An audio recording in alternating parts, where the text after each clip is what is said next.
Every night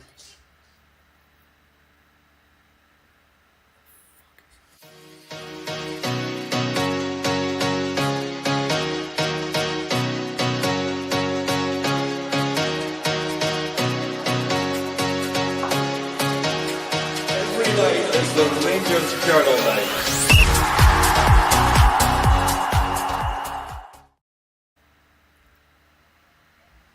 Good morning and welcome to the Rangers Journal pre-match thoughts on Rangers v Hearts, away game in the SPFL where we haven't exactly performed much to date.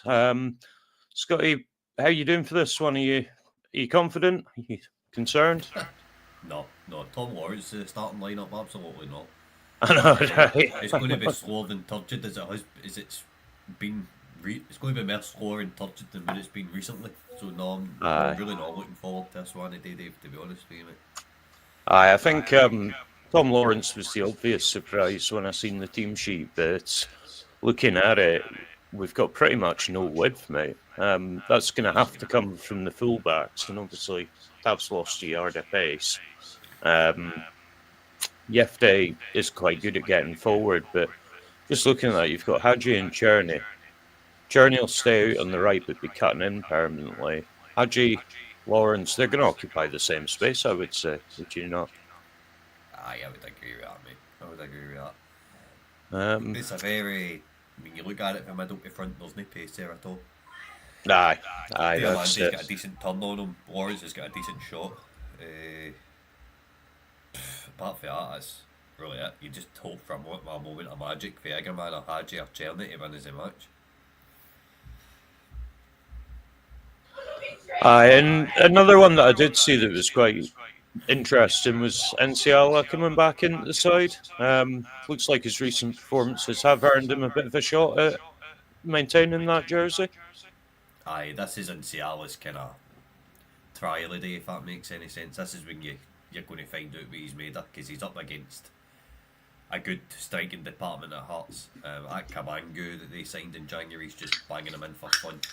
Shanklin's been playing in the number 10 position. He'll be feeding off any scraps. They've got width, they've got pacey wingers. I expect Hearts to come out and come at us today.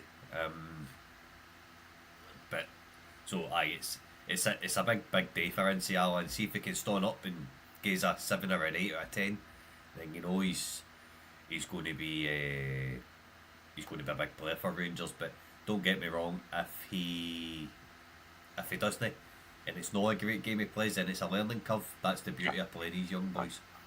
And that's the thing with the youth, isn't it? We do have to accept that I think some games are going to be rubbish. It's natural when you're trying to bring youth through. Just looking at this, where do you think our goals might come from, Scotty? A moment of magic for Hadji, Cherney or Ringerman. Lawrence, like I said, is far too... The only kind of saving grace I've got is I don't need to watch Lawrence and Dessers in the same team again.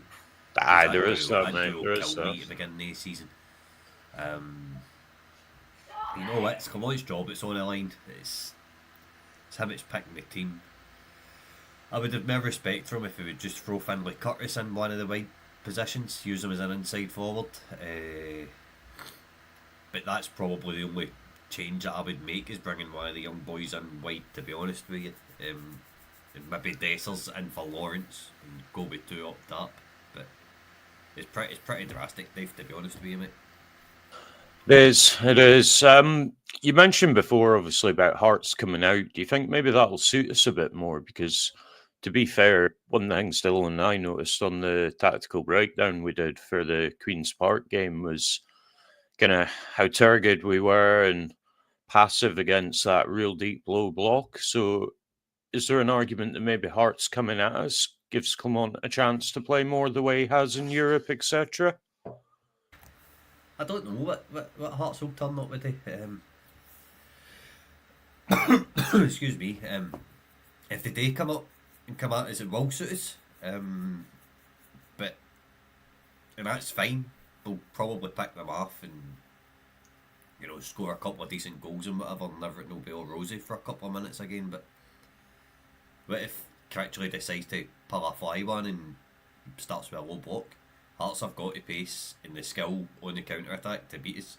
Aye, To aye, frustrate us. and They've that's got it. good I defenders and suppose. stuff as well. So I suppose that's it, mate. It's whether they come out from the off or whether they try and adapt a similar approach to us, wait for us to come forward and then take that counter approach. I just wanted to touch on something else you mentioned there, Scotty. You're talking about, everything will be rosy for a couple of weeks if we get a result. What another thing that was picked out on that breakdown was almost the tendency to sort of celebrate micro achievements, basically. So we do something good, like get a good win in Europe or a good result against Hearts today, and we achieve it. Do you think, and I get we've probably covered this question quite a lot over the last week, but do you think there's any scenario in which a win today could kickstart some sort of redemption arc for Clement, or is that too far gone? nah, it's too late in the day. Time's up for me, Dave. Time's up. Far too late in the day. In fact, the club have come out and says absolutely nothing about his position this week. It's really, really worrying. They're too busy showboating it in the lounges and stuff. Instead of actually coming out and putting a statement out and talking to us and telling us where they're at, or see, even if come on get a vote of confidence during the week, then his time's beginning to come to an end. At least it's something. If we're backing a manager, he's got my full support. Fine, you've come out, you've said that, we know where we are. There's absolutely no redemption for him. No, it's a disastrous season. He's a disaster as a manager. His press conferences, everything just kind of annoys. It's just annoying the fans now. You've seen he's had his redemption arc to me, Dave, with results in Europe and getting into the last eight. That was his time to kind of kick on and really change the narrative. But he got his poo cup off at Queen's Park. I mean, Rangers can go out and win 5-0 a day. It's not going to change my mind. Absolutely nothing. And I think everybody's feeling like that, to be honest. I just don't see the point in him still being in charge, because he's not going to be in charge next season. So whether it's an interim or somebody else that comes in, or whatever, somebody for the current coaching setup steps up, just make the change. Do you know what I mean? Because it's too far gone now for me, Dave. What about you? You imagine Alex Ray in a suit on the touchline now? No, definitely not. I'd rather Just going back to today's game, then, mate. Looking at that bench, I would suggest we're pretty. What we're starting with is pretty much going to be it, isn't it? There's no real game changer on there for me. Dessers maybe if he's in a good day, otherwise, nah. What's your kind of thoughts on that bench? Would you been expecting Cortes or maybe Danilo to be in there, given that they've both been training?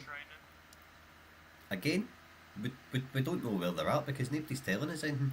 Nah, that's true. The injuries have been the worst kept secret in Rangers history this season, in terms of where players are fitting. Like Clement's giving you a teaser on one player, then he's telling you nothing on the others. He's just doesn't give you any timelines or anything, so you don't actually know where these players are and what stage of fitness they're at. And our sports science department is questionable this season and all, with who's starting and how many minutes, etc. If Danilo and Cortes are fit, they should be on it. They should be in the starting lineup, not on the bench. The bench for me, probably Dessers and Curtis are your two maybe game changers. By Drami, he's been a waste of money. Ridvan will come on for his usual left wing appearance at some point for Hadji, and do absolutely nothing. Apart from that, you've not really got much. You know what I mean, Dave? We're quite threadbare in the wide areas. It's the one thing I did want us to get in January was a winger. Yeah, I think we needed it. I think you can see from that team. I mean, let's face it, none of them except Journey, Curtis are wingers. So I mean, McCausland's not even who's an out-and-out right winger. Where's he? Yeah. He's probably injured in training. Muscle injury, I think. It's not muscle injuries. The Cotton guys were saying we get like 20 a season or something wild. I could believe it. Aye, I think there's going to be something coming on that actually from them, but they're looking at the injury stuff at the minute, and it's absolutely crazy how many injuries we've had.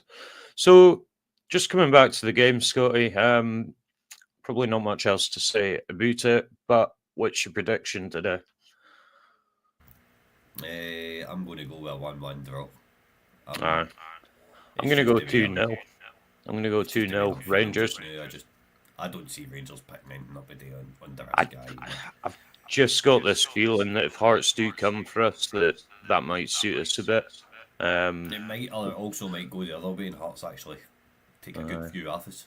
It'd You be the just most never know. Rangers thing ever. We get beat by Queen's Park and then we can beat Hearts 6-0 or something daft, wouldn't it? Aye. Okay, well, I'm going to call it there. Again, no point flogging a dead horse. We will rejoin you after the game for our post-match thoughts. Hopefully celebrating a win, but at the minute, who knows? In the meantime, thanks for listening. Every night's a Rangers night.